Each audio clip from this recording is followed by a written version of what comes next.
Hello and welcome to episode 142 of Controller Club, the friendly face gaming space, a podcast where three friends from three different continents share in one love, and that is video gaming. My name is Kleinfeld, and today on the show, we'll be talking about a whole bunch of fun stuff. Tony Hawk is back.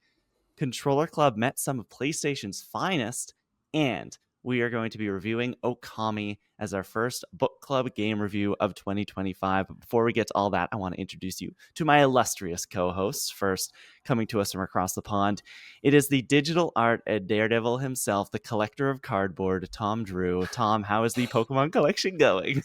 Oh, it's going great. And you know what? It's going even greater because I went to a Pokemon convention this past weekend and I picked up even more cardboard. We'll talk about that later in the show, I guess. But yeah, it's out of control, guys. I someone stop me, please, for the love of God.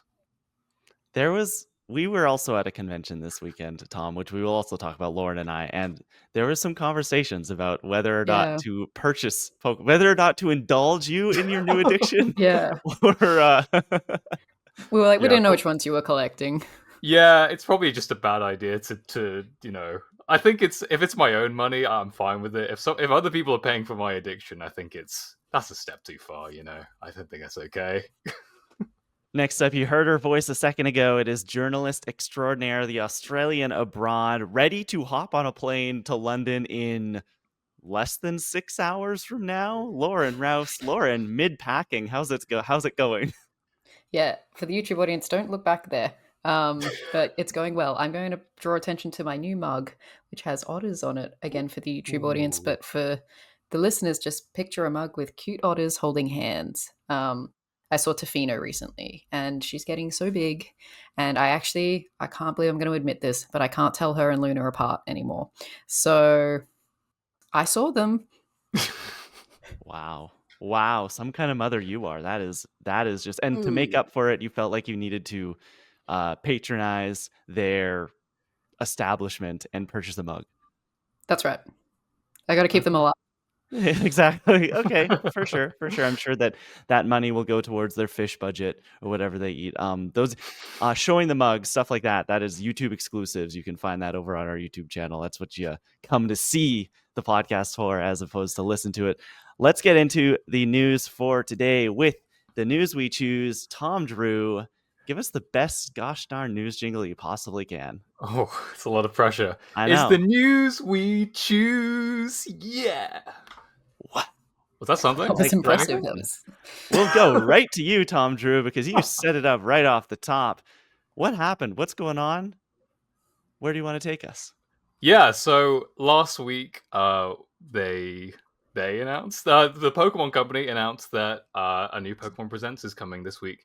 They do this every year. Every time there's a Pokemon Day, which is February 27th, they host Pokemon Presents, which is their kind of biannual like presentation where they just showcase a bunch of news from basically a bunch of different like games.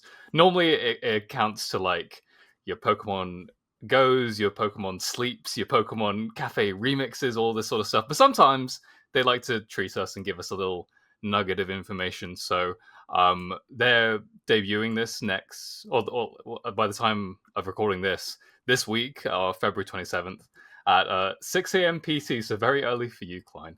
And that's about there. like, okay, well that's exciting. I don't know if we're going to react to this just because, like we mentioned, Lauren's over in the UK. We don't know what we're going to be doing. Well, we could. This could be an off-air conversation, I guess. But I did want to ask you guys what you thought about this.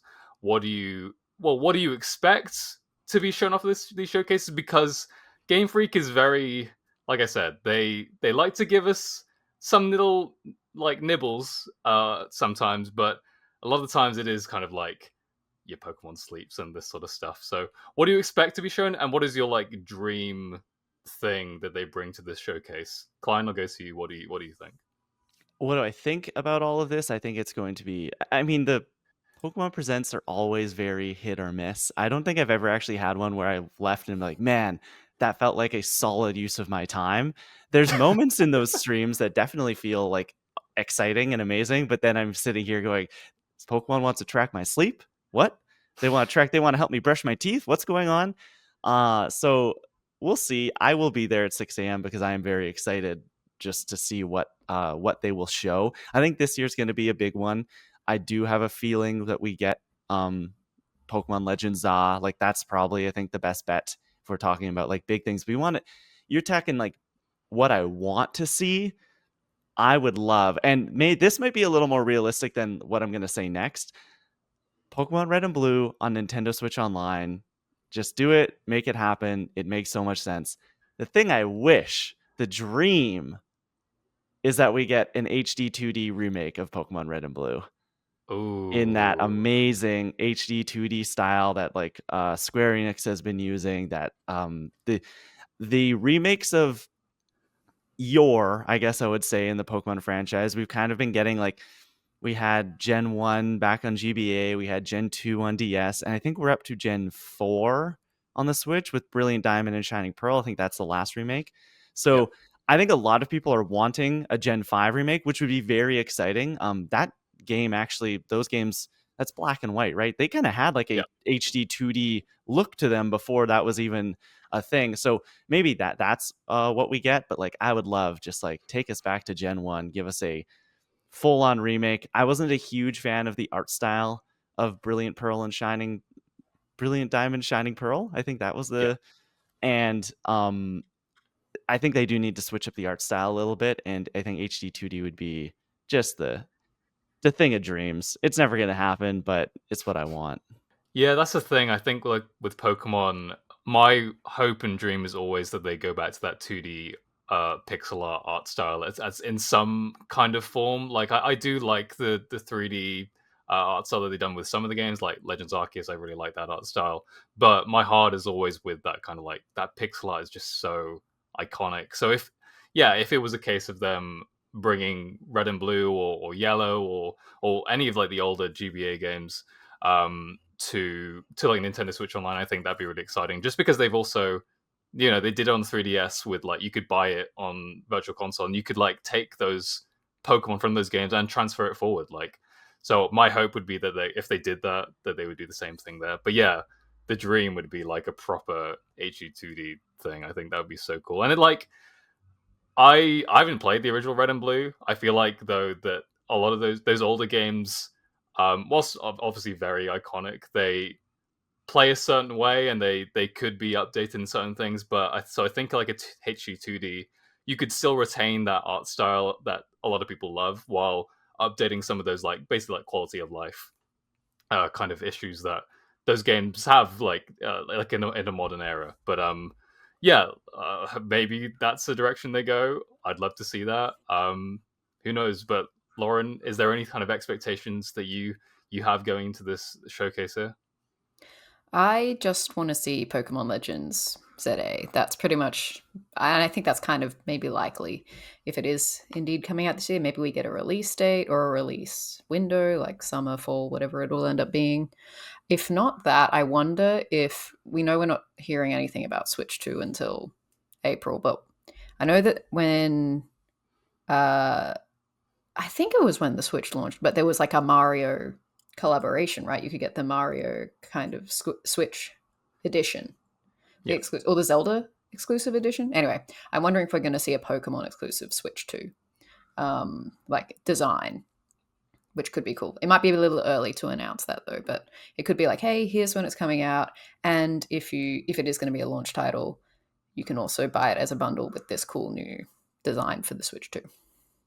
It's probably hoping for too much.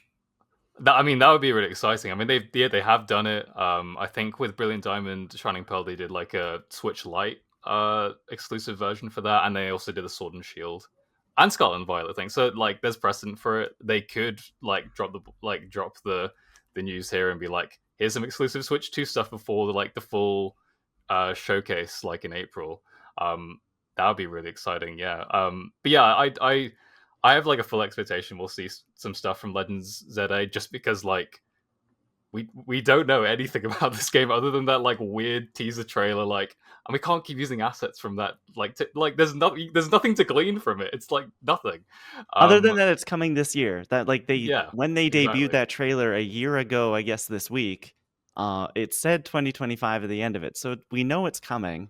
We have to see it at some point. I'm assuming it's probably coming before the Switch 2, because I think it might be an original Switch game. I think And so. so we need to see it. Like, we're running out of months before the Switch 2 comes out. Exactly.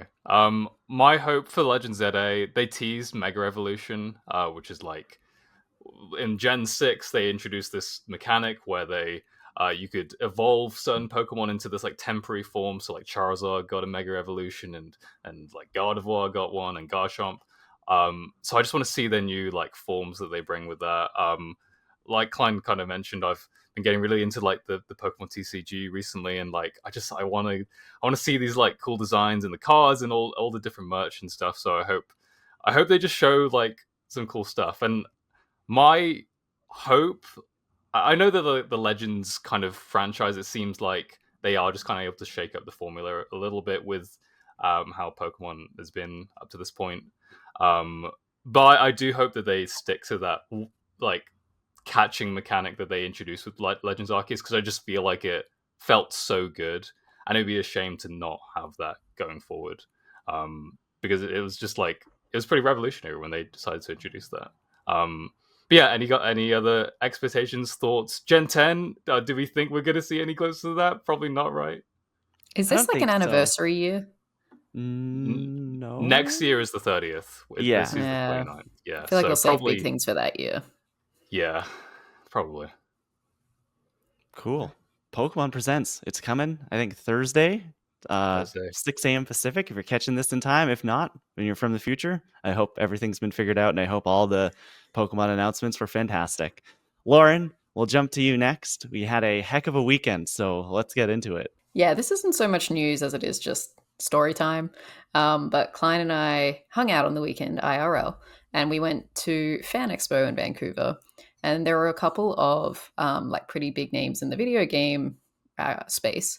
In particular, Troy Baker, who obviously we love from The Last of Us, but he's actually, as we've realized, been in pretty much everything: BioShock, Marvel Rivals, Uncharted, a lot of things. He's Indiana Jones. He's going to be in Intergalactic.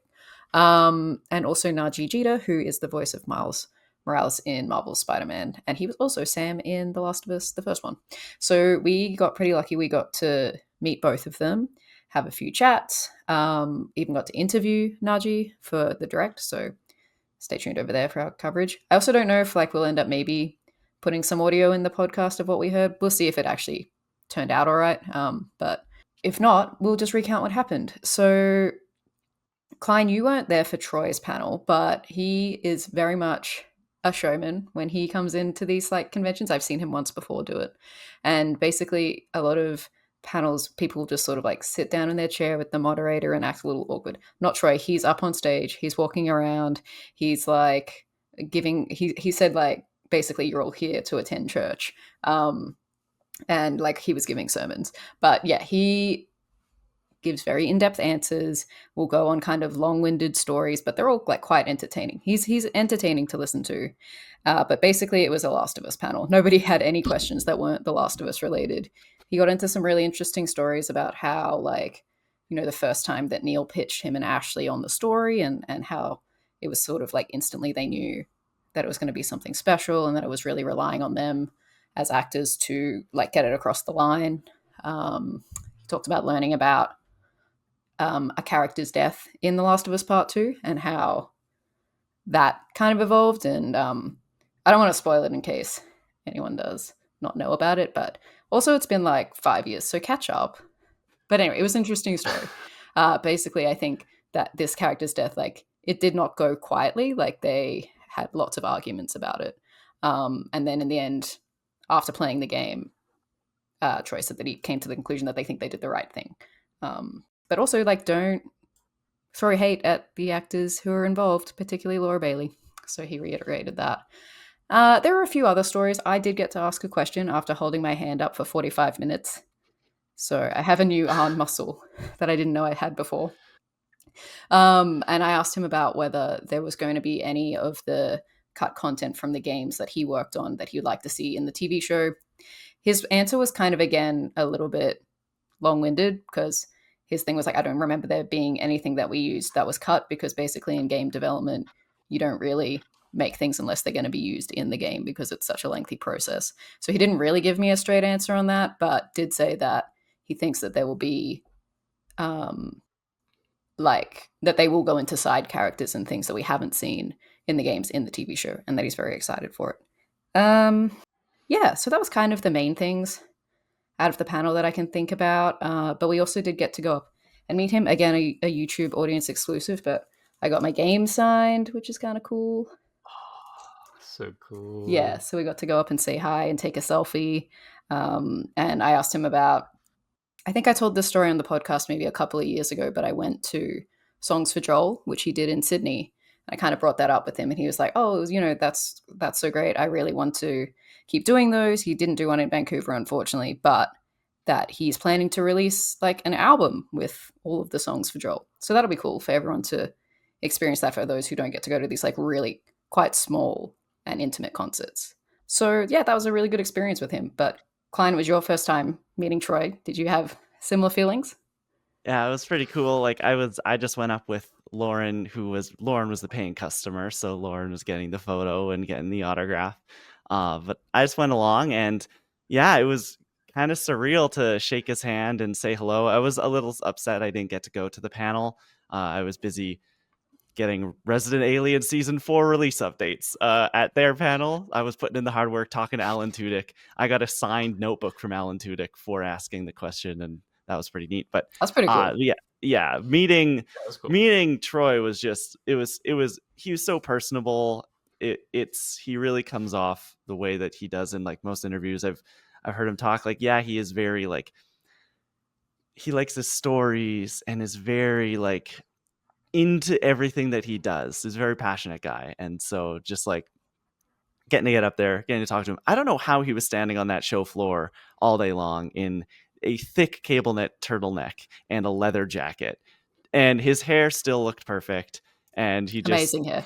yeah, it was cool. It was a really, really special experience. It was neat to, I think that you kind of took him off guard a little bit, Lauren, talking about Songs for Joel, because I don't know if he gets many questions, I think, about that. I think most of the people show up are like, oh yeah, like tell me about The Last of Us, or tell me about Uncharted, or there was someone had a Final Fantasy 13, I think, game case ahead of me, because I think he was in that game. And so it was neat to see him kind of light up when you brought that up, and because I don't think he talks about it very much at these conventions. So yeah, that was really cool. And then the other big one was, yeah, it's like Najee was, just meeting Spider-Man is amazing. Yeah, so we didn't know that we would get a chance to interview Najee, because we'd basically been told at the head of the weekend that he says he doesn't do interviews. So both Klein and I went to his panel and lined up, and that's when he acknowledged my shirt. I was wearing my Ellie shirt that day, and obviously he recognized it from The Last of Us. And we tried to get some Spider-Man 3 spoilers out of him. He's very like NDA'd up to like the ninth degree. But we kind of gleaned from what he was saying that like it is happening, but we don't know what it will be He was about or talking anything. about it like it was happening, but he just couldn't say anything. And we were all kind of like, this game's not announced. Like, I don't know if you could just be like openly saying in the next game. Yeah, I think we can assume that it's happening. Like, and I think we all thought it was going to happen anyway. We asked him about Marvel's Wolverine. He hasn't gotten a call for that as far as we can tell, but you never know. He could just be lying to us, which is totally fair if he's not allowed to say anything. Really nice guy though, so passionate. Like we went before we were interviewing him, there was a few kids in front of us in line, and he just like would spend so much time talking to them, like asking them questions, like what was your favorite suit, what was your favorite moment. So they felt like he really embodied, I think, a Spider-Man, which was really, really cool. I also asked him about whether he ever got a call to be in the Last of Us like TV show as a cameo, like some of the other actors from the game had done. And he said, yes, he did. He was planning to go, but they were too deep in Spider-Man 2 for him to be able to like get away from that to go. So fingers crossed, maybe like season 3, season 4, if they end up getting that far, that he can like make an appearance somehow. Yeah, it was neat. It was cool to get up there and even just at the panel, talking to him was cool because we didn't think that an interview was going to happen, and then we did end up getting to do kind of a one-on-one. And he was super gracious with his time. Like, he did have fans waiting behind us, but he was ready to chat and super forthcoming, maybe a little too forthcoming, because again, Spider-Man 3 has not been announced, and it's very openly talking about things. Well, not like specifics, but we did ask him about like, what do you want to do? What do you want Miles to do in Spider-Man 3? And his big answer was, I want to fight Green Goblin, which is fun, which is cool. That's kind of, I think, where the franchise has been leading, is a big kind of Green Goblin showdown. They've teased it and teased it and teased it. So let's make it happen in Spider-Man 3. And then we asked him in our interview, like, how do you see the dynamic between Peter and Miles playing out in Spider-Man 3? Because we had a quote over on the Direct this past weekend as well with Spider-Man voice actor Yuri Lowenthal, and he talked about how like Spider-Man isn't going to be relegated to the background in a potential third game, like maybe the end of Spider-Man 2 setup of him retiring. And Najee totally reiterated that. He kind of said that, I think that right now Miles is not the primary hero, but Miles is a hero in his own right, and he's kind of doing his own thing. But when the time comes and New York needs to Spider-Man, like, Peter's going to be there and ready to step up. So it was awesome. It was neat. I was mad we didn't get to ask about Marvel Rivals. I wanted to see if like he'd Yeah. maybe talk to NetEase about joining that, because Yuri's doing that as well. But it was just neat to meet these, like, I don't know, PlayStation mainstays, and he was super friendly. He had you would love this, Tom. He had the Miles Morales mask on almost all weekend, just like this like Yeah. hard plastic Miles mask. Oh my god, that's so insane. He also talked about the suit, the final suit in the Spider-Man 2. He doesn't like it. Which He called it the Colgate suit. No. Oh, toothpaste suit. Oh, it's so funny because I'm like, oh, you're not alone. yeah. Yeah. Well, Yeah. that's so crazy. I'm so jealous of you guys that you got to like talk to these people. Like, it sounds like I don't know, it just sounded like they were really decent blokes, you know? Like, it just sounded like really nice time. But putting that aside, and not to like be one of those like 24/7 grind set people, did you mention the podcast to these people? Did you mention the podcast at all? No. Unfortunately, we weren't there representing the podcast, but we are talking about them on the podcast now. Oh yeah, Klein, Drew, I'm waiting in line yesterday morning to speak to Andy Serkis at his panel to ask him a question. And Lauren comes up, and Lauren had just shown up, and we're talking about clips and podcasts and interviews and this and this. And this girl behind or in front of me is like, you have a podcast? And I was like, yeah, like, I'm here working. I work at the direct.com, but like, we have a video game podcast called Controller Club. And she was like, that's amazing. That's so cool. Can you show me? And she like, I opened up Instagram and I showed the Instagram, and like, I opened up Spotify, like showed her the Spotify. She's like, that's so cool. Like, I hope you have an awesome weekend. And so I was like, yeah, like, we got a new fan. Oh, that's nice. If you're listening right now, let us know, because I'd love to chat more. But yeah, it was pretty cool in that moment to be like, yeah, we have a podcast, sure. Yeah, that's cool. Okay, yeah, look, I'll take that. I'll take that as our official hustle moment of the con. That's cool. Yeah, it was good. Anything else? Any other Fan Expo? Do I want to mention that I made a little girl cry? I mean, you just did, right? So you got to say it I made a little When girl we get cry. It's not necessarily video game related, but at the Hasbin Hotel panel, I got to ask a question, and I was the very last person to ask a question. It didn't look like I was going to get to ask one, because the person before me, they said it was like, it's the last one.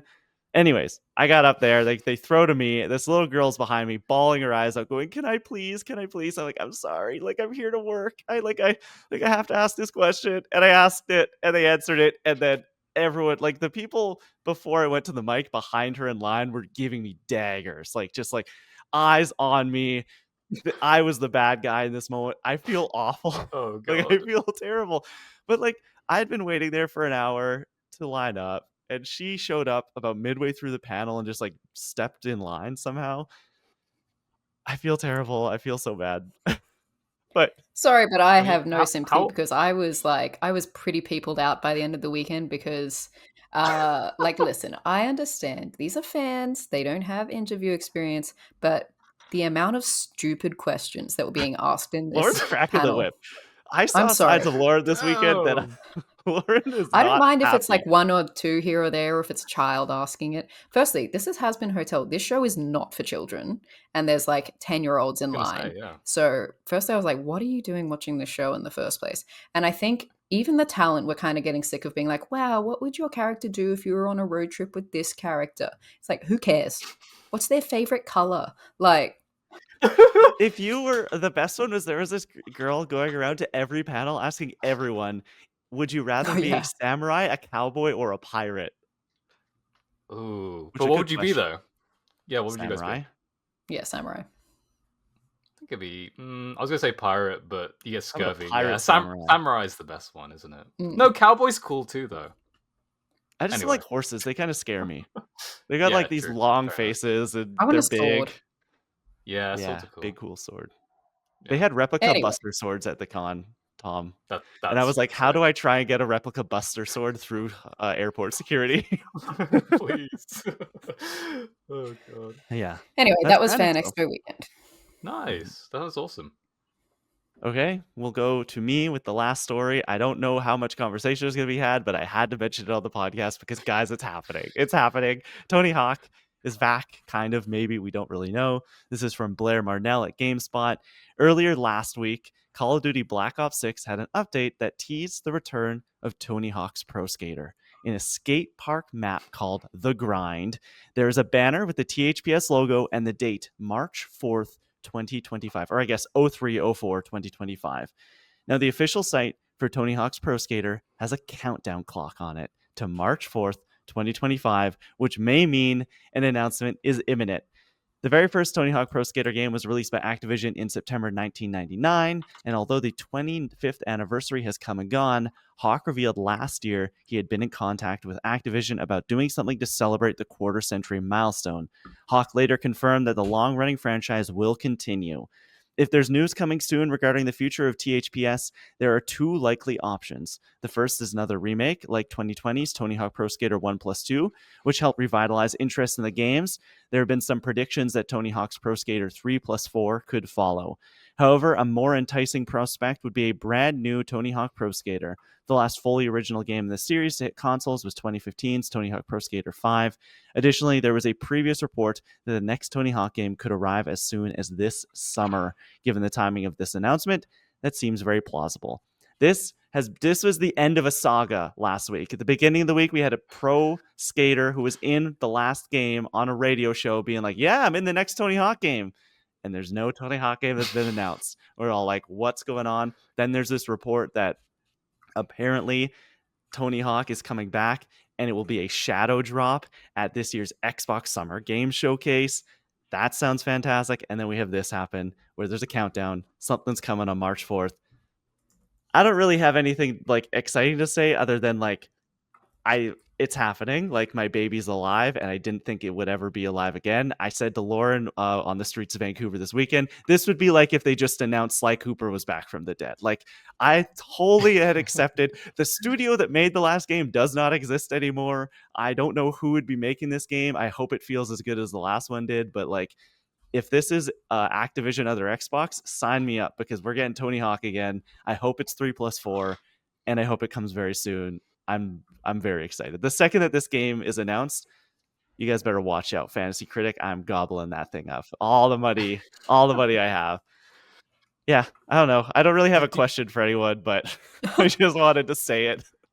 So do you hope that this is 3 and 4 over a new entry in the Tony Hawk franchise, do you think? I do Okay, because like 1+2 was so good, and like 1+2 is honestly one of my favorite video games ever made in that package.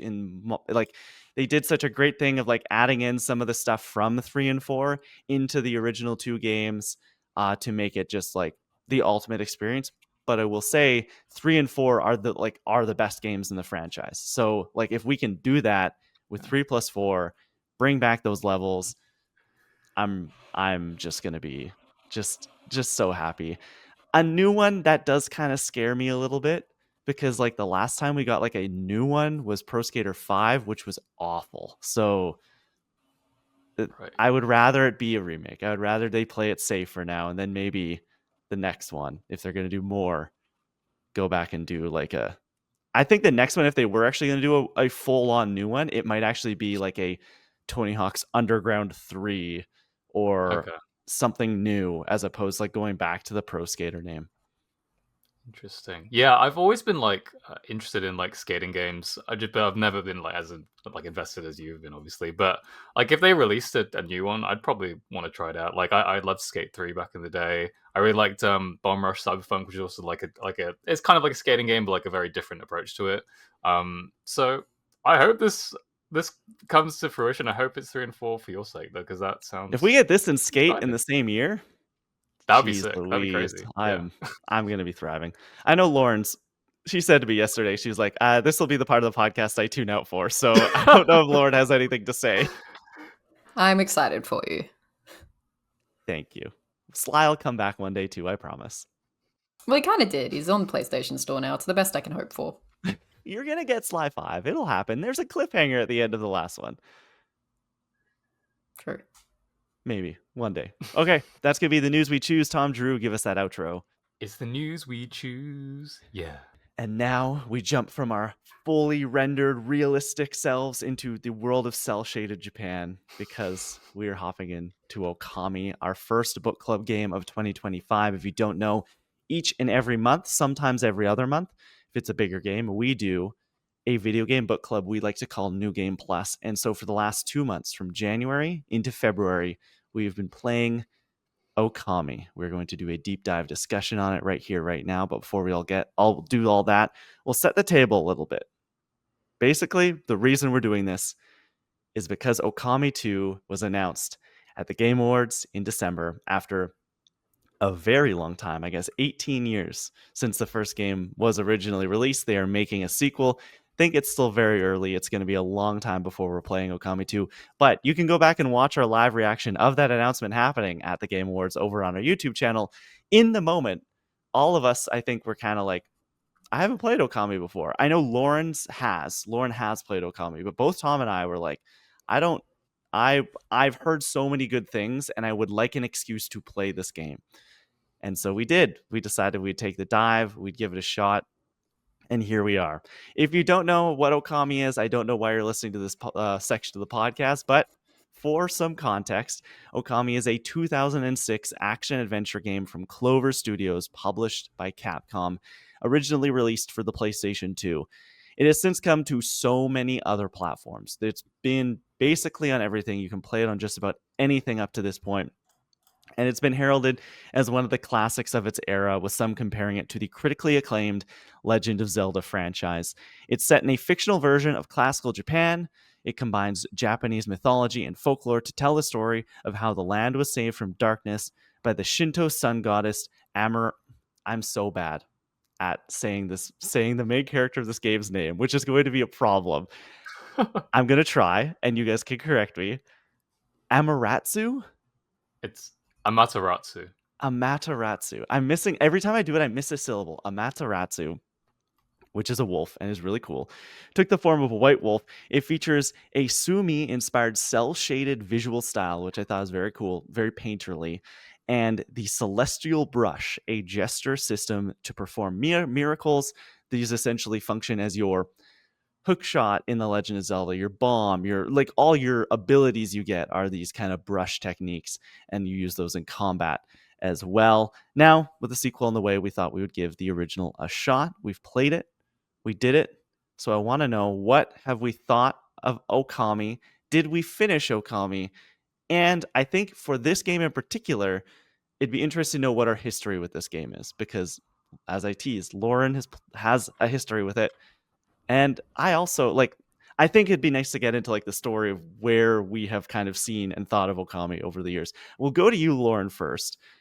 What's your history with Okami? Have you I finished should like to hear from Okami? you guys first. Okay. Okay. Tom Drew, we'll go to you then. Have you finished it? And Yeah. what were your general thoughts? What's your kind of general history with this, I guess, franchise now? Yeah. So I honestly I really rushed through this at the end. It got close. I was literally playing this up until 2 o'clock in the morning last night, but I did finish it. So I've rolled credits on it, everything. Um, And yeah, my kind of history with it is that I've only ever played it once. My kind of introduction to Okami was through there's a YouTuber called Chugga Conroy, and he used to do like Let's Plays back in the day. I think he still makes them now. But I watched through his whole Okami playthrough, and that was my kind of like exposure to the game, and I like fell in love with it. I thought like the art style was so cool, like the brush techniques looked really amazing. So I was like, I really just got to try this game. And there was this like video game, like I don't even know what you call it, but like this place where you go and you'd like they had like Wii's set up, and you could like rent games there. And one of the games was Okami, so I like tried it there, and like I thought it was really fun, but I didn't really get that far in it because like there's a limited time there. There were other people like playing multiplayer games. They want me to play with them, so I was like, okay, I'll play a bit of this and then and go off. So I didn't really get a sense of it. So coming into it now, like finally kind of going back on like this promise that I was going to play this game eventually, does feel kind of special. It like it's nice to finally try this game, and I have to say like I really did love it. Like I can't believe I slept on this game for this long. Um, there's just so much that I loved about it. Like we'll get into it, but like the art style, obviously, the combat really surprised me over how much I enjoyed it. I initially was a bit hesitant just because like I wasn't sure how like the kind of arenas that they put you in. I didn't know if I was going to enjoy that, but I really liked it. The music, the dungeons, almost everything about this, I adore. And I definitely put it up there with some of the other Zelda games that I've played because it really takes that kind of formula, does something like very different with it, and goes in directions that I really didn't expect. Like this game's weird. This game goes in some weird directions. Some really good, some kind of questionable, which we'll get into as well. But like some really interesting things that I didn't expect because I just didn't remember them from watching those videos back in the day. So yeah, that's kind of how I felt about it. But yeah, what do you guys think? I want to ask, what'd you play on? Because this is Oh available yeah, everywhere. so I played on Switch because I just knew that I was going to be a bit on the go, and I'd need to um, have it portably. And I'm pleased to say, like the Switch port is really good. Like it's rock solid. I played it mostly docked, but I played a bit of handheld as well. From what I could tell, the handheld held up for the most part. You can also do like touch controls for the brush techniques. I didn't really use that as much because it didn't feel as natural as using the buttons. But yes, I think the Switch port's really good. So I would recommend it if you're considering on Switch. I will jump in here and then we'll go to Lauren. I think that I eerily echo just about everything you said, Tom. Like when you're talking about your almost hesitancy to start with some of the systems where I was like, I don't know about this. And by the end of it, I think the best thing I can say about Okami is like the more I played it, the more I fell in love with it. And now I think I can honestly say that it is like, it's one of the best action adventure games, Zelda formula, whatever you want to call it, these lock and key kind of dungeon things ever made. It stands up there to me with some of the great 3D Zeldas. I remember my experience with Okami. It's kind of been like a white whale for me for so long. I've never seen this game being played ever. I had no idea what to expect, but I can remember I read a ton about it at the time around when it was coming out. I think more when it was coming to the Wii, actually, in Nintendo Power magazine, because I remember that there was an Okami cover for that magazine and reading all about it and hearing the Zelda comparisons. I remember it would have been 2006, and I was just at 9 years old reading IGN because that's what I did.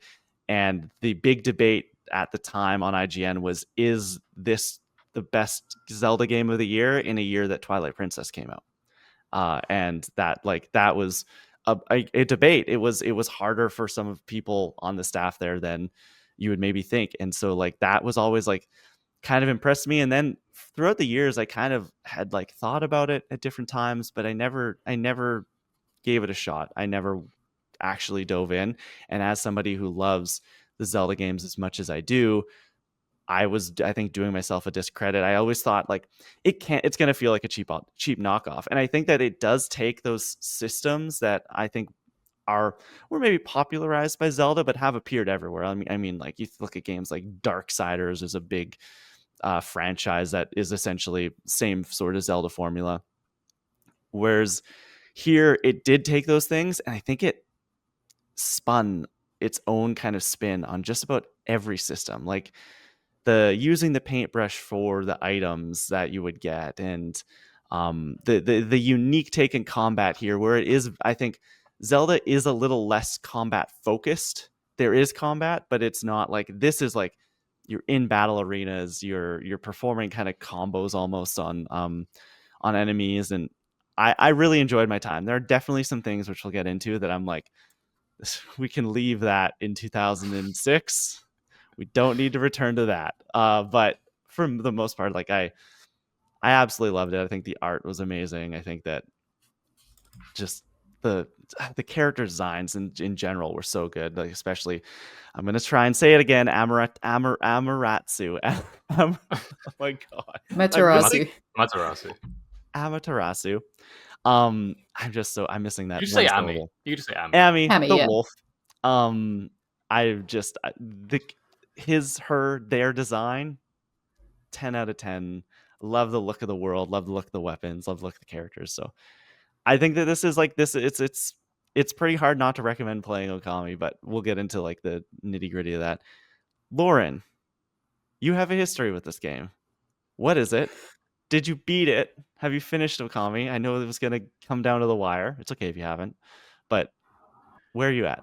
Yeah, so Okami has like a very nostalgic place in my heart because, yeah, I played it in, I think, 2006 when it came out. And, the place where gaming came into my life at that time was like I would just play games that were, um, that like I was like, what your obsessions are. So I was really obsessed with wolves. They were my favorite animal. I wanted to like find more things like that I could enjoy with them, and this was like a game that had a wolf as a lead character. So without knowing anything about it, I was like, this is the reason I'm going to play this game. And so I did. I played it as a kid. I never finished it, and now I know why. Because playing this game as an adult did not have the same impact on me. And I think when I think about it, like I look back at the game and it's like there's so much that I like about it. I really love, the art style. I love the brush. I love what it's trying to do. But when I look back on it and I think about my time playing it as a kid, there was just part of me that was like, I don't know if I enjoyed playing it.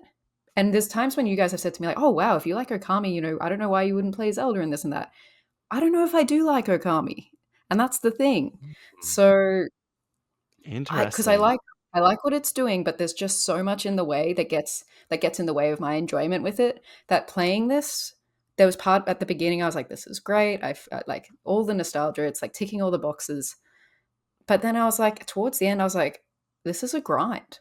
Like I'm just pushing through to the end at this point. I didn't finish it because I was looking last night. I was playing, and then like I knew that I was close to the end. I'd seen like the chapters that I had to go.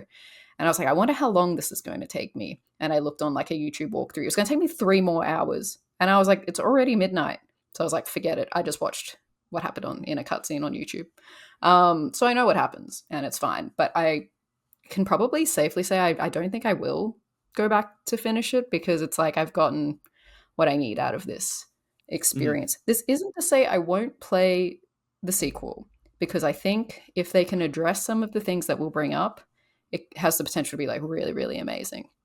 But yeah, it was an interesting experience to replay this after so many years. But I think I've always had a hesitation to replay it, even when it was like on PS3 and came on PS4 and like kept being upgraded and remastered and stuff. I was like, yeah, I love that game. I should play it again. But there was like this internal hesitation of like, but will I enjoy it? And at times, yes. But it's just there was just so much weighing it down for me that it's like I would just rather be playing something else. I think it's gonna like naturally transition here, but I want to know what were those things? What were those hiccups for you? Let's get into the nitty gritty now. Let's pull down all the spoiler walls and be unbound. What were those things for you that you got hung up on this time that as a conscious adult you could realize like, oh, like this is why maybe I never saw it to the end back, I guess almost 20 years ago. Yeah, I think there's definitely like I think 3 main things. The main one that gets me like just kind of consistently is the storytelling. It's told basically through, like, I guess, characters talking, but it's you reading because their voices are just like meep, meep, meep, meep, meep.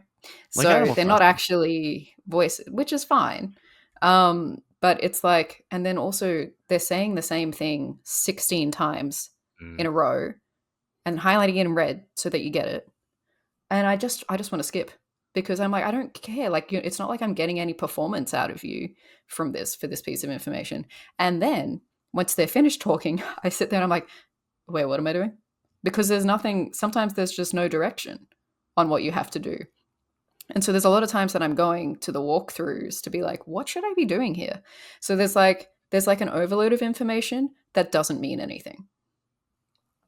Mm. Yeah. I can see what you mean by that. I definitely went to walkthroughs a number of times, and this is an issue that has plagued like this generation and earlier kind of games. Especially when we got into like the 3D world. I remember playing Ocarina of Time for the first time, and like I needed a walkthrough by my side for that, because if you miss one little thing that's said, or don't go and ask everyone questions in the town you're in, it's going to be really hard to figure out where you need to go. There's no signposting, and I know some people really like that you kind of naturally come upon a lot of these adventures, but like it's a fairly linear experience. Like you are kind of in these hubs, but you're ultimately just being driven towards one thing at a time, and unless you know exactly where that thing is, it can be quite hard. And a lot of the environments, as beautiful as they are, can be quite hard to navigate some of them, where it's like, Yeah. this room, this forest that I'm in has 9 exits,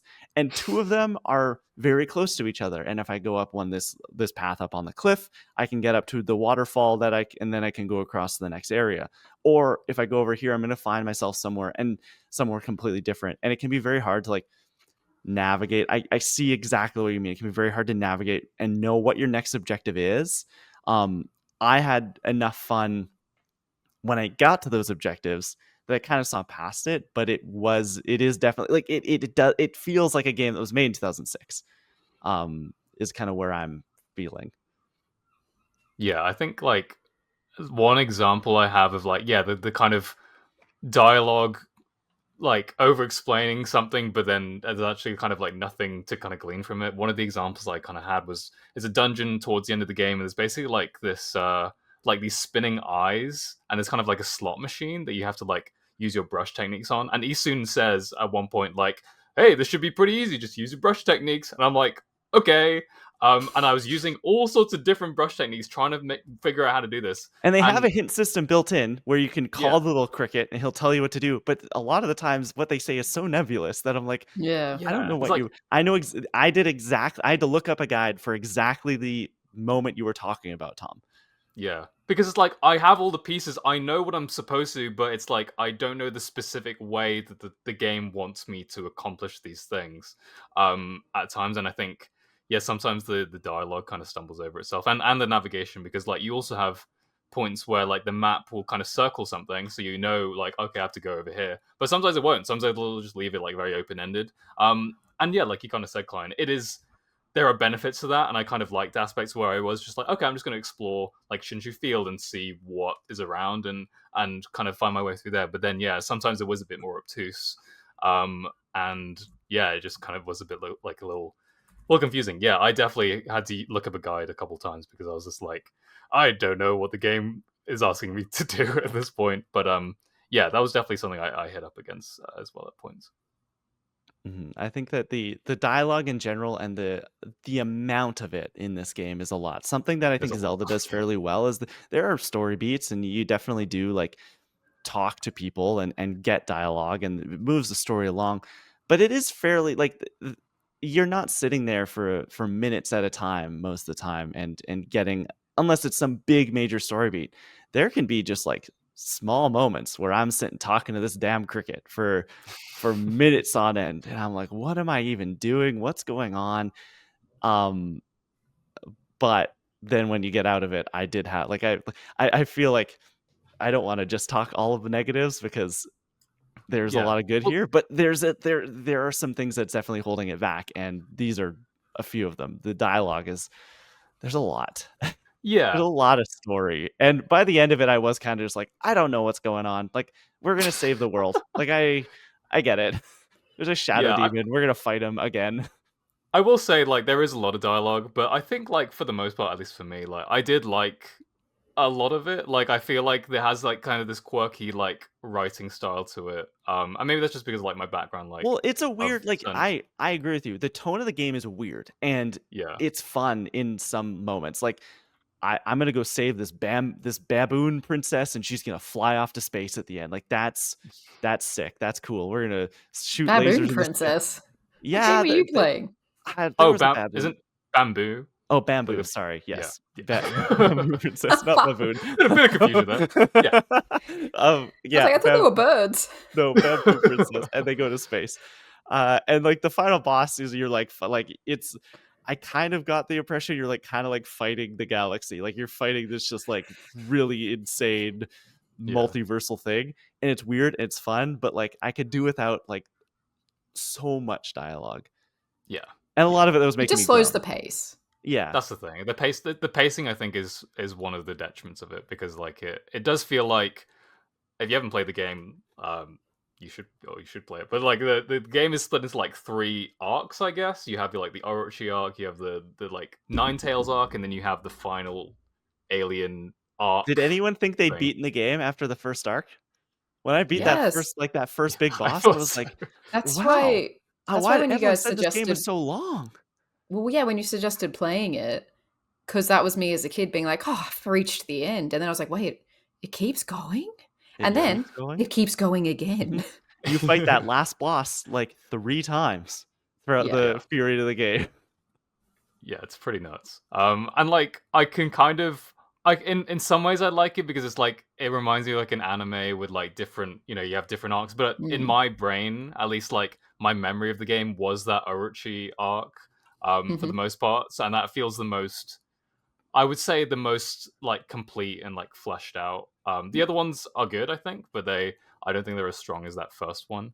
So yeah, when you do get to those points, it's like, oh, there's more game. Like I'm enjoying my time with it. But yeah, I think just because of how strong that first one is, it does feel like kind of like okay, we're keeping going again. Like Mhm. after you get to that point. I did like the stuff we got into eventually, but it is I don't know. I felt like it was over. I felt like we'd kind of resolved things. I mean, it's Japanese storytelling, right? They tell stories in a different way to what like we as Westerners are used to. So I respect that. It's just, I guess, it just grates with me the way that is told. But you're right, Tom. It feels kind of like episodes where it's like they're kind of not really always 100% related, except that you're playing with the same characters. Like there's a moment where you go back in time Yeah. Yeah, and to do the same thing again, which is yeah, just so out there.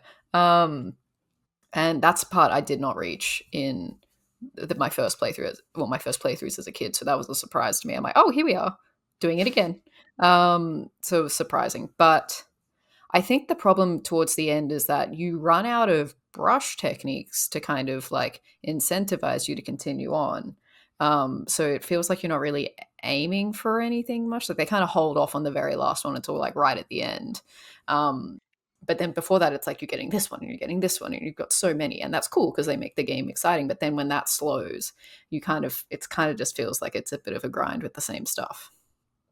yeah. I think like that was one of my things with was like the brush techniques. I really like that pace at the beginning where it's like, oh, you're getting a new one and then like you're solving a new problem. But by yeah, like you're kind of saying, like by the end of the game, you have all these brush techniques, but they're utilized like less and less as you go on. Like you'll get like a lightning one, but you'll only use it for like one dungeon and then maybe a couple different enemies like are weak to it. I wish there was a bit more utilization of different brush techniques throughout the game. Like you had to like I don't know, maybe like you had to use that lightning one, for example, a bit more, or use the lily pads one. Like the lily pad one is like so specific to like water things. Like I wish there was a bit more use for that. But on the flip side of that, a positive is that when you get to the final boss, like it does fulfill on that because you have to use all your different brush techniques to defeat this final boss. And I really loved when it culminated that. I just wish there was a bit more of that kind of like seeded throughout the game. But yeah, I loved when it all culminated in that aspect. I thought it was cool. Or if you're me and the final boss and you're finding it really hard and you have all these items that you've built up throughout the game and you haven't used any of them, and you just start Yeah. throwing damage items Yeah, at I've seen that too. him. Yeah, it's a But lot. yeah, I think that there's definitely a few things that like show this game's age, and it's everything that we've kind of been talking about. In a sequel, I envision this kind of being ironed out. I think that there's a big issue with these, like, I would put Metroidvanias into this category, Zelda games, where in a lot of the older games, it's that pacing of getting new abilities and getting new items. And over the years, I think we've really figured that out. I think Prince of Persia last year did a fantastic job of doing it. Games like Metroid Dread, I've heard, do an amazing job of doing it. Even some of the like the newer Zelda games like Skyward Sword, which newer, quote unquote, it's I don't know, almost 14 years old, 15 years old at this point.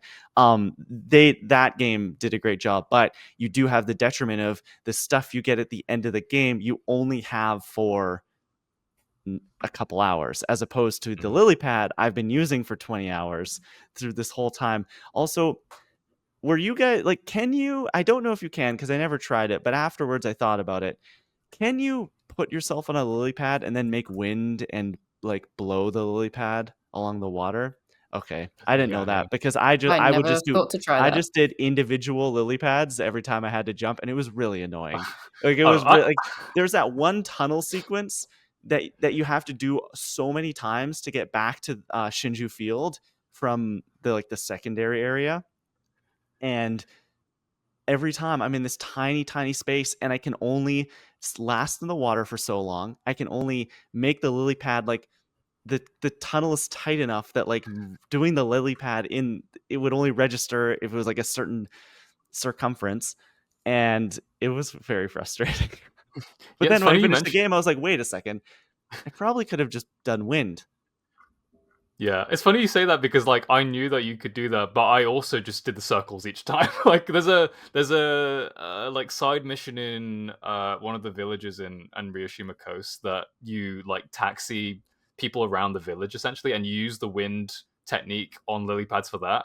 I just never put two together. That I was like, oh, I could have just done that the whole game. But yeah, it's things like that. It was like yeah, it's like mechanics like that are a bit like a little bit frustrating, but Yeah, it's um, just a yeah, game that I think shows its age a little bit in there, but there is so much good, and I think we should yeah, talk about some of the good. Like, I think that you mentioned it, Tom. Like the art style of this game is just it's incredible. Like I really believe that when we're gonna look back in, I don't know, you're even seeing it now. Look back at some of the hyper realistic quote unquote games of around this time. Like Gears of War wasn't too far after this. The first Uncharted was right around this time as well. And it's these like cell shaded, like really stylized things that maybe have at the time got criticized. I know like Wind Waker was a big thing that people were like, oh, it doesn't look real. We're gonna look back and these will have aged so much better than these like quote unquote hyper realistic games. yeah, definitely. I feel like the thing that really like the art style is obviously like amazing, but I really loved like how the characters are animated. Obviously like we caught Son is saying like all the text is like you just read it, and like they have that Animal Crossing like voice line sort of thing.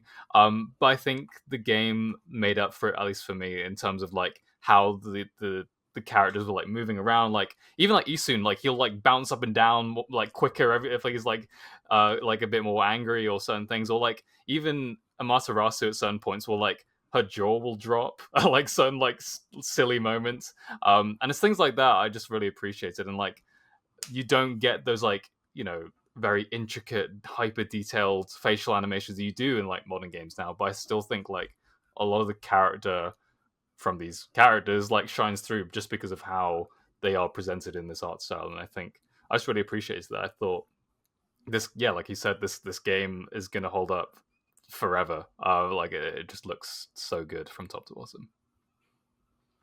Yeah, I agree. I think the art style is probably its greatest strength just because it's so looks so distinctive to all the other games of that time. And even now, there's not really that many like it. I think, yeah, cell shading is kind of popular in certain games, but I don't think I've seen it done quite like this, where it is like you're looking at like a paintbrush. It's basically like you use the celestial brush as a weapon, and it's also what builds the entire world around you, which is really, really cool. And even if it looks a little bit like, I know it's been an HD remaster, but it still looks a little bit grainy in certain aspects, but it doesn't matter because that's just kind of how it rolls. So I'm just like super interested to see what they're going to do with it in the next game. Like, I'm sure they'll keep a similar style, like it looked like they did in the trailer, but what they can do with it now compared to then, I think will be really interesting.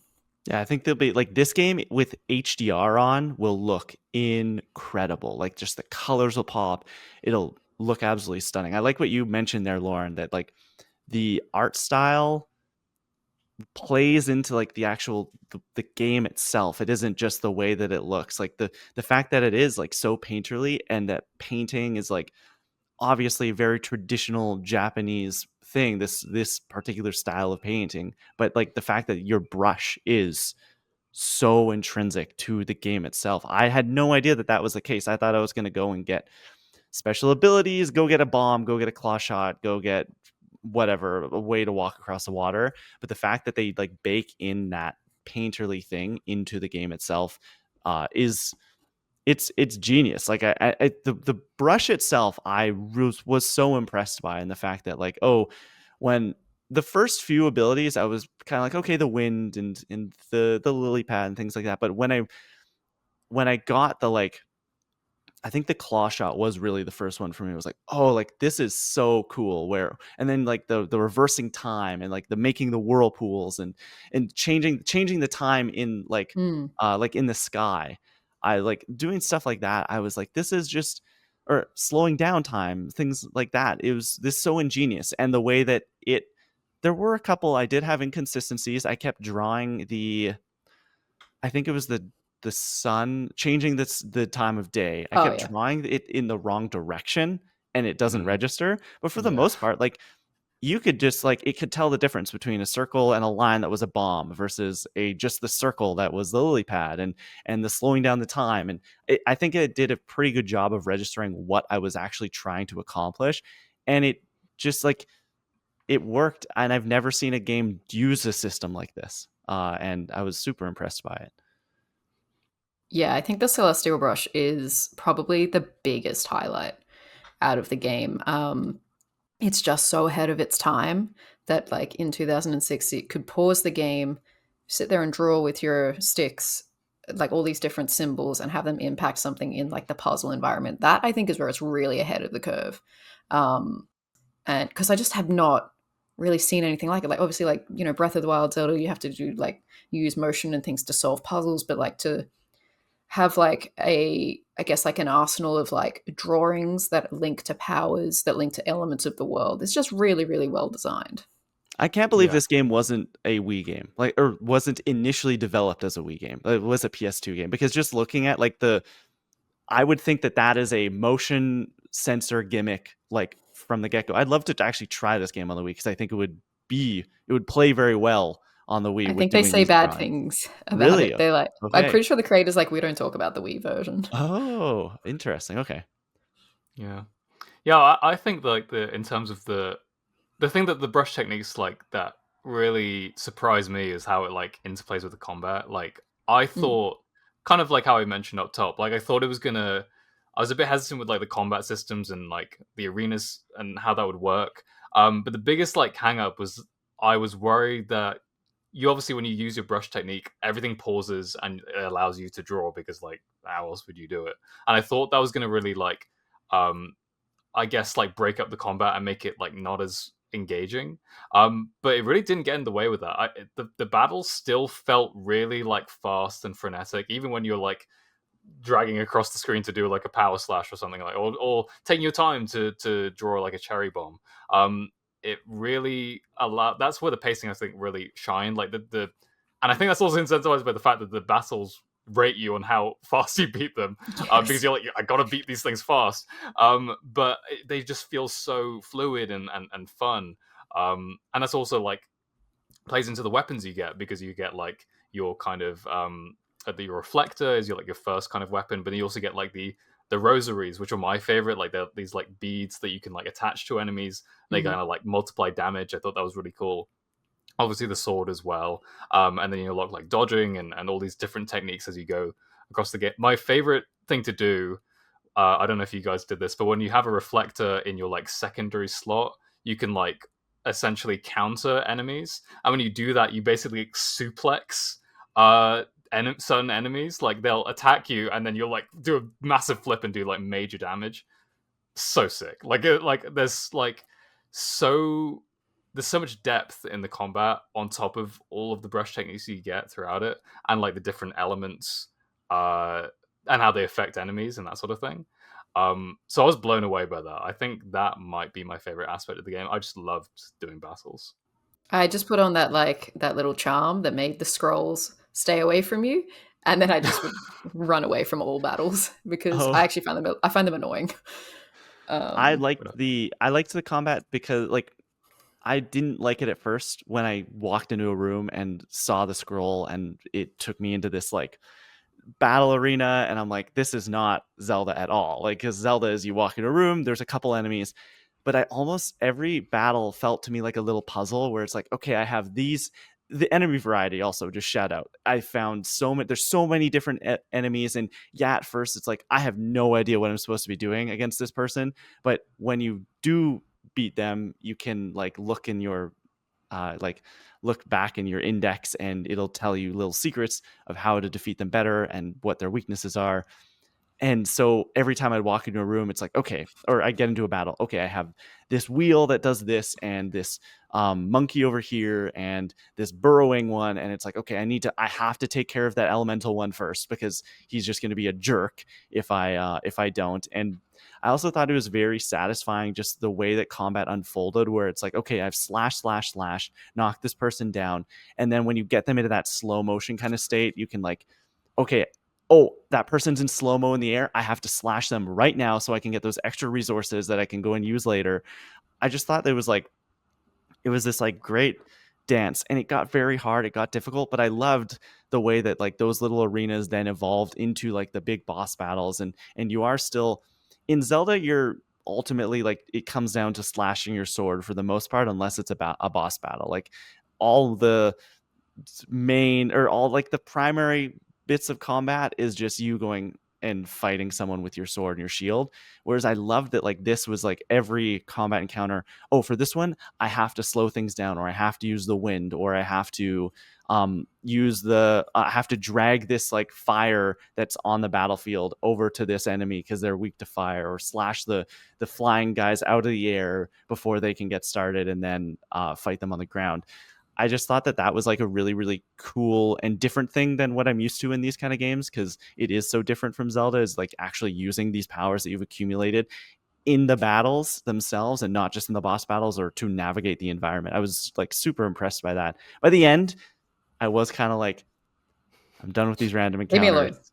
alone. Yep, I wanna Yeah. see the end of this game, but I Yeah. for the most part, I felt rewarded for like going into these little battles.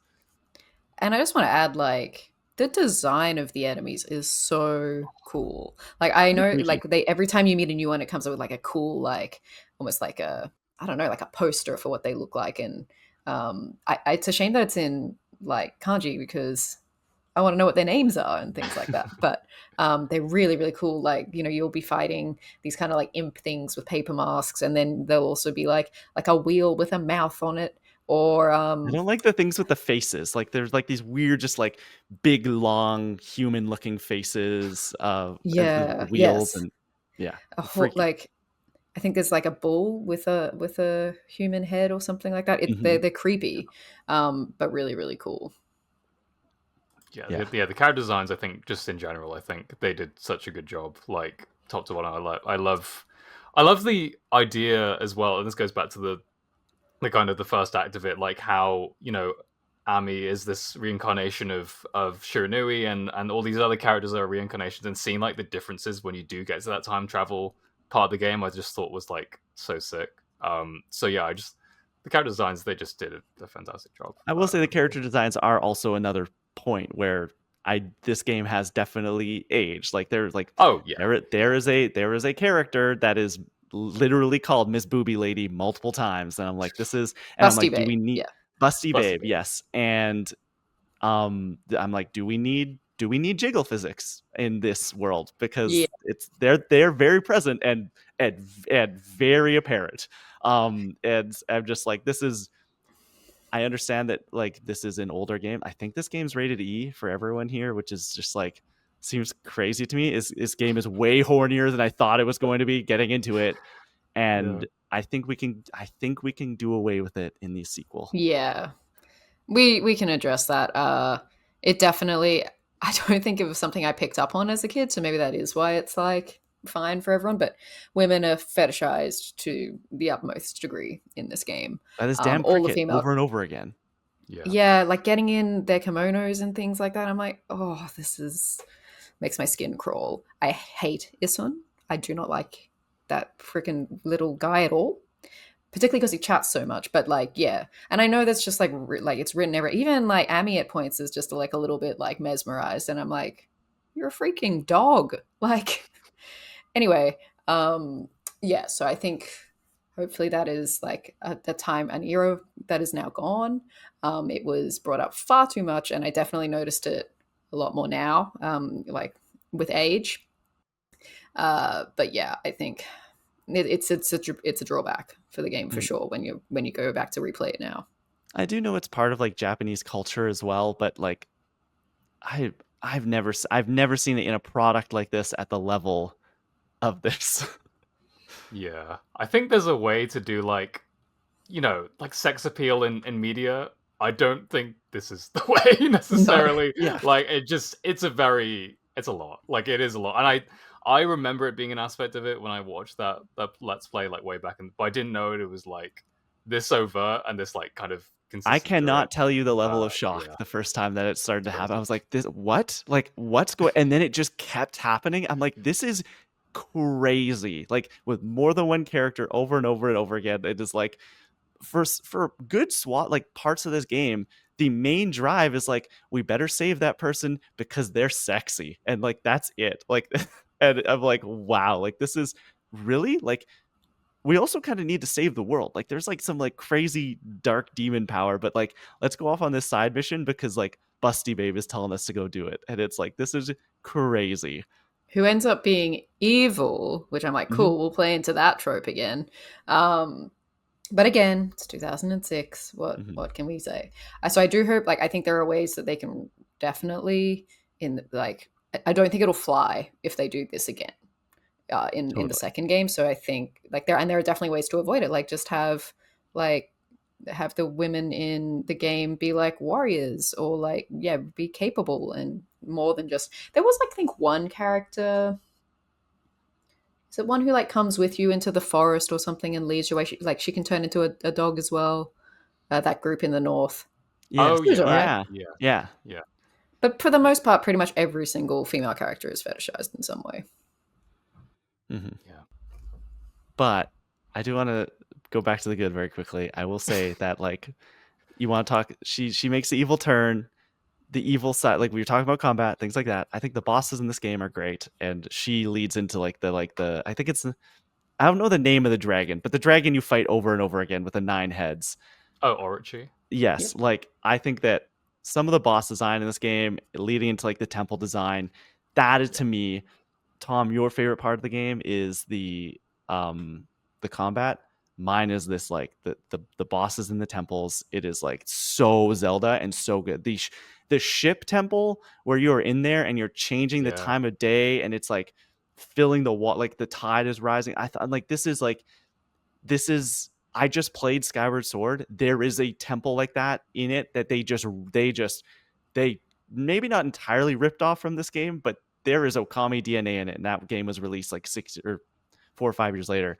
I was totally blown away by some of the temple design in here. I'm like, I get the Zelda comparison. I get how people put this up as high as they do some of the Zelda games. Yeah, that part's so creepy when there's ghosts and they like attach to your screen. That jump scared me a lot because I played that dungeon at night and I was like, oh my god, I didn't know I was playing a horror game right now. It's crazy. I would say the hardest fight in the game takes place in that temple, and it's when you're fighting those two damn crabs. I'm like, I don't know what I need to Oh, do. the Like crabs. I have no idea what you're asking of me, because it's like, oh, this one's weak to this and this one's weak to this. Well, if I do that, the other one comes over and beats the heck out of me. Maybe I was under leveled, I don't know, but that's like definitely the hardest fight in the entire thing was right there for me.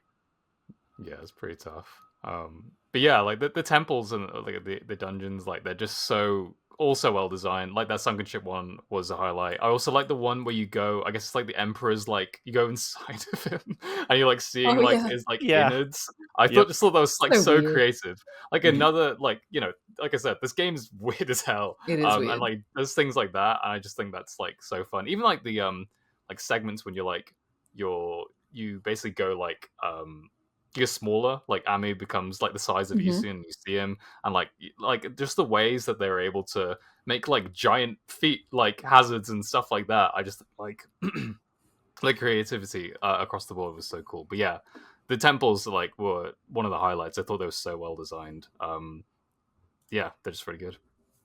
I'm just going to put it out there, and I know that this was a game from like nearly 20 years ago, but it's a issue that still happens to modern games these days. We don't need spiders in games. We don't. And the Especially ones in this game once you're are big. so scary. They are big and they have scary faces on the front of them, and they drop right in front of you. I hated it. I was just like, ooh, like can we do away with this, please? There's one of the early bosses I remember I'm playing, and I'm like, Lauren's gonna hate this. Lauren, you're Yeah. tying down these spiders' legs. I'm like, you're gonna hate. Lauren is going to hate Yeah. this. This thing is huge. Yeah, thankfully it's like a little bit more stylized, so it doesn't Mhm. they don't look too real, and I can kind of separate it a little bit. But they, particularly those ones, the drop spiders, I was just like, ugh, no The only more. other thing I wanted to like shout out was the upgrade system. Like it all plays into the combat and the exploring the world and stuff like that. I thought the upgrade system here was like super ingenious, where I in these kind of games, it is usually kind of like you find this resource and it gives you more attack power, or it gives you a heart or things like that. But being able to like, it's all kind of one resource pool, and being able to go, okay, I can decide whether I want to be more powerful, or like I want to deal more damage, or I want to have more healthier, or I want to have more ink that I can do things with. I thought that was such a like cool idea, and it really, I think that my like by the end of the game, my character probably played and looked a little different than yours did, because I spent a lot of money to get as many ink pots as I could, so that I could use as much of those celestial brush powers. But it meant that by the end of the game, I was getting my butt handed to me by some of these bigger enemies, because I didn't have the health pool that maybe some other people did by the end of it. But And I really liked it. I like the fact that the way you are able to upgrade stuff is that you get praise from people. Like the fact that Yeah. you're like Mhm. the people's belief in you like funds that directly. Like you can feed animals and they'll like be really happy, So or nice. like it's like so you get this Bring like color sweet back little to the world. I cutscene. like that, where it's like, okay, Yeah, so I'm making these cool. trees grow, and it's Yeah. giving me a bit of praise.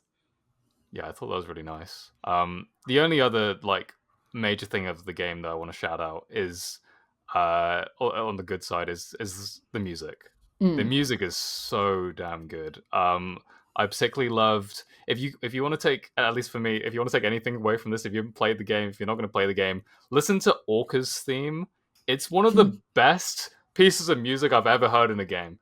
Like, and you don't really hear it that much. There's basically a segment in the game where you go on top of this character's back named Orca, and he like transports you around like this kind of oceany area, um, and you like island hopping, so you don't really get to listen to this music in full that often, because like it gets cut off a lot of the time. But when you listen to it in full, it's just like this amazing piece of music. So I just want to shout that out. But the music across the board, it's just such a unique style. And yeah, I just really loved it. I agree. When I was first playing this game and I was like a kid in the 2000s and YouTube was around, this was where I would like go into YouTube and like save all the songs in a playlist and just like listen to them on repeat, because that, like, wasn't on iTunes or anything like that. And the music has always been one of my favorite parts of this game. I think coming back to it, I thought that there was more variation, but I am sort of, they do reuse a lot of the same themes, but they're all very good. Like I could sing you all of them right now because they're just so sticky, like the melodies and things like that. But I think my favorite was it's just like the song that you hear when you like open the game and it begins with like because every time you open the game it starts with that this little story and you can just skip past it. But yeah, talking about like Origin, the beginning of that. So it's got a really nice melody and it's very calming.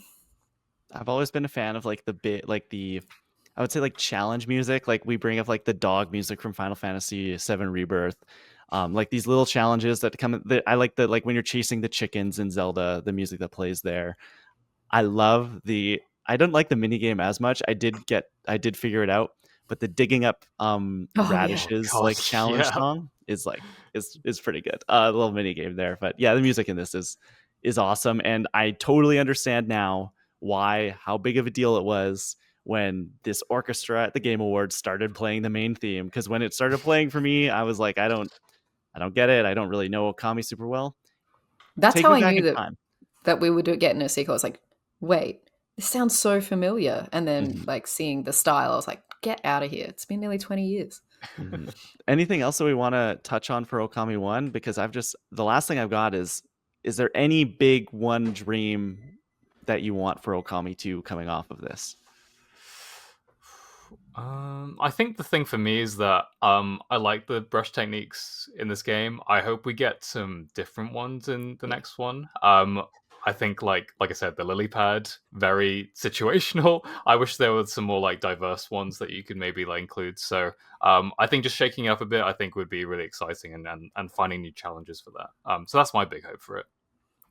Yeah, I think I'm with Tom. Like, I think if they're doing another one, they need to add more celestial brush techniques, which I'm sure they will. Also, like the things we've talked about, like please just address some of the issues, like modernize it a little bit, less kind of like extensive dialogue, more direction, better pacing. Mhm. I think I want voice acting. I think you can do this game again, but do a full voice cast. I would be really into that. And I don't know, Troy Baker can play the wolf. Oh god. Sure, why not? Yeah, You can do let's a do lot. it. You can do Make it everything. happen. But yeah, would you guys recommend this game? What do you think? What would we give this on a like 5-star scale? I know Lauren, you probably won't see it through, but you've seen enough of it to render a verdict, and I think that's totally okay. I think it's a 3 out of 5 for me because it's still very solid, but it's just I just don't think it plays to like my strengths, but I still get enough out of it. I would recommend it to people, but only to certain kinds of people. Like I know I could recommend it to you both, given your like history with like Zelda and things like this. But if it's somebody who's like, no, I'm very much into like I don't know online multiplayer shooters, like I'm not going to recommend them this game. So I think it's for certain people, and I mean that's with everything. But I still enjoyed going back to play it. I just I don't know. I think maybe I needed to yeah, if they can fix some of the things that were like weighing it down, particularly in the next game, I think it could be like tick all the boxes for me and change that 3 to like a 4 or a 5. Yeah, Tom, what do you think? Yeah, I'd probably give it like a 4.5. I really did love it. I mean, yeah, it does have its issues, like we've kind of talked about. And yeah, I hope they kind of address them in the sequel. But yeah, at least like coming from that Zelda background, it like for me, it slotted in there like butter, I guess. I don't know, is that a good analogy? I'm not sure. Slot it in there like butter. Yeah, put it on a t-shirt. Yeah, I just really loved it. And yeah, I can't wait for the sequel whenever that comes out, like in 10 years. Yeah, I'm exactly where you are, Tom. I think this is a 4.5 for me. If I had any nostalgia for this game, like if I'd played this game in 2006, this would be one of my favorite games ever made. Like it has every ingredient of most of my favorite games. It is honestly one of the best Zelda games. I'll call it that. Like ever made. I would put it up there with Ocarina of Time and Wind Waker and Skyward Sword, and maybe not Breath of the Wild and Tears of the Kingdom, because I think that those are like these like defining things. And you know what? Knowing we're getting a sequel to this, I honestly hope that they keep it to this like dungeon formula. And then I'd be okay with just getting Tears of the Kingdom and Breath of the Wild open world Zelda games as opposed to like the traditional dungeon based ones, because I know that there's someone who can do this so well out there doing it. So I am infinitely more excited for Okami 2 after playing this than I was before, because it is right now at least like top 3 of my most anticipated games now coming off of this game, because like I I was blown away by this. Just like I couldn't. Yes, there were things that showed its age, but it has its critiques. That's why I'm giving it a 4.5 and not a 5. But I mean, even 5s have their critiques. But I was just like, it took me aback of like, I was like, wow, this is on the Nintendo level, which I hold very highly. But you can let us know what you thought of Okami over on our social media page. It's also where you can tell us what you've been playing over the last little bit. What have we been playing over the last little while? Lauren, I'm sure it's just been Okami. It's Yeah, I just think you been can Okami. probably for both of us, you can assume what we've been playing. Yeah. Yeah. Tom, have you been doing anything else? Yeah, it was just been Okami in terms of gaming. I mentioned up top I did go to the Pokemon European International like Championships this past weekend. Just wanted to shout out, it was pretty cool. Yeah, they had like basically like different Pokemon games and like tournaments going on there. So they had like Pokemon VG, which is like just the main kind of Scarlet and Violet battles. They had Unite, they had the trading card game, and they also had Pokemon Go, where people are just rapidly tapping on phones, which is crazy to me that people are just watching them people tap on phones. But it gets some hype moments. But yeah, it was really cool. I saw I don't know if people are familiar, but Wolfie Glick. He's like a YouTuber and also like a world champ, and he won the whole tournament on his like VG category. So that was really cool to see. But yeah, I'll definitely go again next year.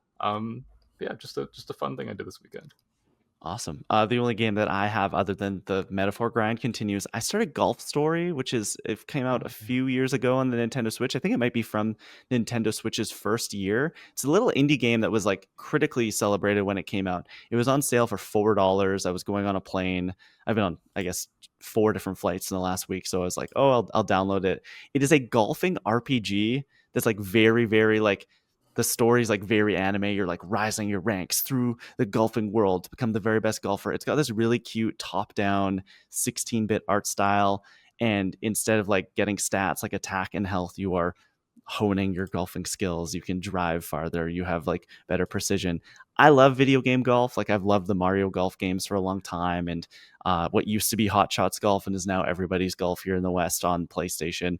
And this is just like it's just a delightful little time. It's like it's super cute. It's super fun. I'd highly recommend it if you like video game golf.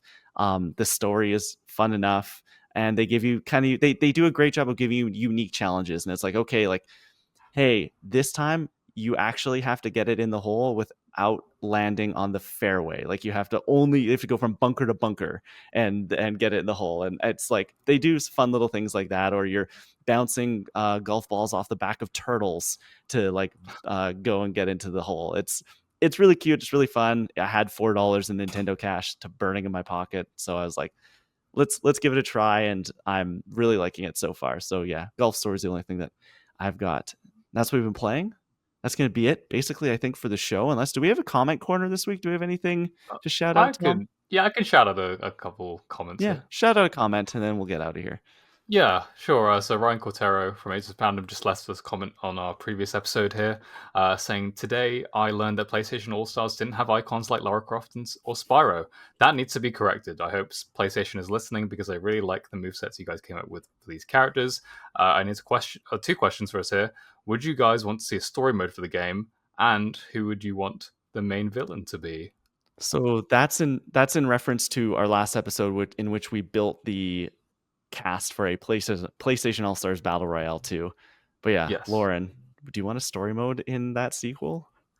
I would love a story mode, actually. I think that would be really cool. I mean, story modes in fighting games are what they are, but I think that would be really fun if they could, like, that could make it sort of be the element that was missing maybe in that first game, particularly if they're going to do a second one. The villain is really difficult. Because how do you pick just one when you've got all these different characters? You make a new original character like they did in Smash Brothers Brawl, who's just like kind of the galaxy in like human form. It's really weird. Okay, yeah, or like an Astrobot, it's just kind of an alien guy, right? Mm-hmm. Yeah. Or Yeah. you could make the villain of PlayStation's franchises into the villain of this game. Mario. Make Knack the villain. Oh, Make Knack the villain of the game. Everyone hates him.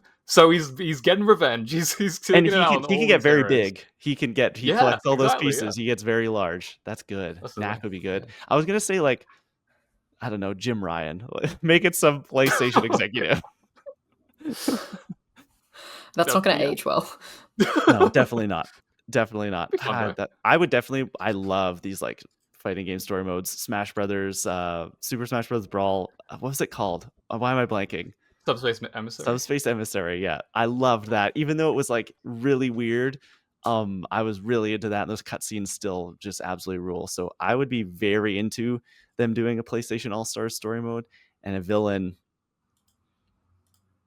I don't know.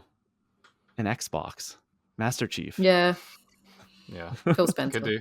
Could make Phil it work. Spencer, yeah, Phil it's Phil Spencer and Shigeru Miyamoto teamed up in giant Nintendo and Xbox themed mechs, and you've got to fight them as Kratos and Ellie and Astrobot. That's awesome. Thank you so much for commenting, Ryan. If you want to get on our comment corner, you can go over to our YouTube page, watch the episode, watch our videos over there, leave us a comment. You can also follow us over on social media. You can leave your comments over there. We are on Twitter at controller _ club, as well as at controller club pod on Instagram and Blue Sky. We're doing a lot more posting on Instagram and Blue Sky now. So if you want to leave us a comment, get on the show, do it on Instagram and Blue Sky. We're also on TikTok at controller.club. And as we've said, follow us on YouTube, like us, hit the bell, leave us a thumbs up, do all the things. All interaction is good interaction when it comes to video platforms. And if you want to send us an email, you can totally do so. controllerclubpod@gmail.com. Tom Drew, where can people find you? And what do you got cooking? What's going on in your life? Yeah, you can find me at Tom Drew Art on Instagram, Twitter, Blue Sky, basically everywhere. Yeah, not got much going on, to be honest. Just That's in about general? it. Or like Yeah, professionally? Just I mean, not there is a lot lot going going on. I mean, like we said, Lauren's coming over this week, so maybe we'll post some stuff up there. So we'll be busy with that. But other than that, like, I don't know. What do the people want? Let me know. I like you're saying Lauren's coming over, like you've like asked your mom if Lauren can come over for a play date, and but really Lauren is like crossing an ocean to like come and see you. Yeah. Well, I have asked my flatmates very nicely, like, guys, please, Guys, can I have a friend over? Yeah, Like, for like a seriously. week.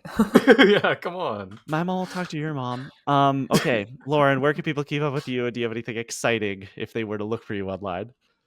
Yeah, you can follow me at lrouse19 on Twitter and Blue Sky, and I think same on TikTok. Not that I post much anyway, but I'll try and post more, particularly as like we talked about this episode. Klein and I went to Fan Expo, so any of that coverage I'll try and reshare. And yeah, keep an eye out for what Tom and I get up to in the next week. It might be exciting for me in particular. It may be a It might be. marvel. We'll see. You can keep up with me everywhere. I'm at the Kleinfeld, TikTok, Instagram, Blue Sky, I guess Twitter as well. Not very as much, but yeah, I've got stuff going on, or going up from Fan Expo over the next little while. We talk to more people, not just Troy and Naji. We talk to the voice actor of Uncle Iroh from the last Airbender cast, as well as the voice actor of Toph from the or Toph from the last Airbender cast, and they were just like absolute delight. So we took pictures of them. We'll have interview stuff and more news and things like that going up over on thedirect.com, and then we'll reshare it on our social medias as well. That's going to wrap up for this very hefty episode of Controller Club. I know Lauren has to go unpack a bag and get to an airport right now. So thank you so much for listening. Now let's get gaming.